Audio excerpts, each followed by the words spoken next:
Guys, तो मैं हूँ आपका दोस्त भाई। और क्या हाँ कुछ भी हो, बट मैं आज आपको दिखाने वाला मेरा गेम प्ले दिखाने से पहले कुछ हीरोपंती मार लेते हैं। ठीक है गाइस, तो स्टार्ट करते हैं गेम प्ले।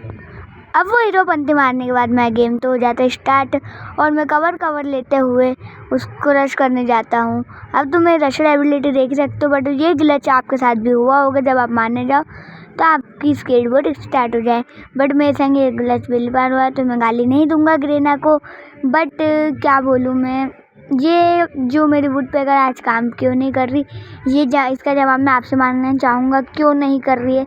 आपने कुछ करा, टोटका वगैरह करा आपने? मेरा हेडसेट नहीं है। तुम बड़े गंदे लोग, आप सब्सक्राइब भी कर रहे हैं, ठीक है। अब मैंने अपनी एबिलिटी यूज़ करके उसको बाहर से निकाल लिया, बट वो बच्चे ज़्यादा पैक करके मारने की सोच रहा था, बट हमसे कोई जीत पाया